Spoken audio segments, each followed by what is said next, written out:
एकदम तो उनको उनकी भाषा में भी जवाब दे सकते हो, लेकिन अपने से जो बड़े हैं अगर कॉन्ट्ररी व्यू है तो इज्जत से उनको जवाब दीजिए, लेकिन उनकी बात को आप काटिए।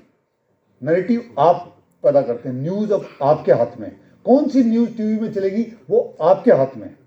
अगर आप लिखते हैं कि ये चलनी चाहिए, ये बात है। आज देखिए, आज 19 तारीख को शाहीन बाग में जो जितने लिब्रांडू हैं, मैं जो लिबरल्स है ना, इनको मैं लिब्रांडू बोलता हूँ, ये जितने लिब्रांडू हैं, जितने जो ये सो कॉल्ड ज्ञानी हैं, बड़ी बड़ी बातें करने वाले लोग हैं, जो ये पॉलिटिशियन जो कहते हैं कि सीओ का विरोध कर रहे हैं, वो 19 जनवरी को आज शाहीन बाग में कह रहे हैं कि पूरा देश बंद कर दो।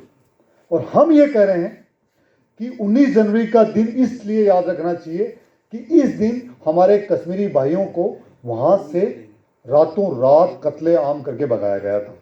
ये याद रखिए कि ऐसा दोबारा नहीं होना चाहिए कभी भी। देश की सरकार थी उस टाइम, आप और मैं थोड़ा ना रोक सकते थे वहां जाके, लेकिन देश के पास सेना तो वही सेना, अरे जो पाकिस्तान में जाके सर्जिकल स्ट्राइक कर सकती है, बालाकोट स्ट्राइक कर सकती है, कारगिल की लड़ाई जीत सकती है भाई साहब, क्या वो इन तटपुंजे जिहादियों को सॉर्ट आउट नहीं कर सकती थी?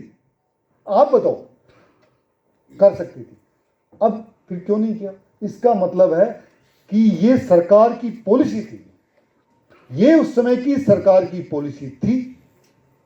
उनका मकसद था कि जम्मू कश्मीर को प्योरली एक इस्लामिक टेरिटरी बना दिया जाए और वहां पे इतना डर फैलाया जाए कि दोबारा कोई भी कश्मीरी पंडित जाके बस न पाए।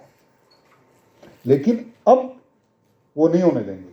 तो जो आज जैसे नैरेटिव अब आपको तय करना है कि शाहीन बाग को फेल करना है और कश्मीरी भाइयों की बात रखनी है, तो आपको उनके साथ खड़ा होना होगा, वो नैरेटिव आपको स्टार्ट करना होगा, ताकि आने वाले जो बच्चे हैं, अगर मैं कुछ कश्मीरी भाइयों के बारे में लिखता हूं तो मैं चाहता हूं कि मेरे भाई की बेटी, मेरी बहन का बच्चा, वो मेरे से पूछें कि चाचा मामा ये क्या हुआ, ये हमें बताओ कश्मीर में क्या हुआ था।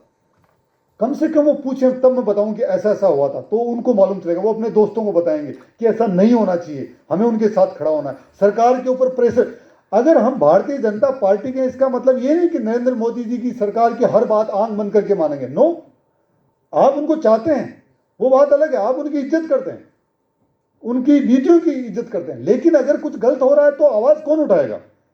आपको आवाज उठानी पड़ेगी, आपको बताना पड़ेगा कि नहीं यहां पे गलत हो रहा है, आप इसमें इसको ठीक कीजिए। इन्हीं शब्दों के साथ कि देश की जो भौगोलिक सीमाएं हैं उनकी सुरक्षा देश की सेना करेगी, कर रही है, लेकिन देश की कल्चर, देश के जो मूल्य हैं, वो देश का इतिहास कैसा होना चाहिए, जो नहीं हुआ है उसको जल्दी लिखना चाहिए, जो गलत लिखा हुआ है उसको हटाया जाना चाहिए।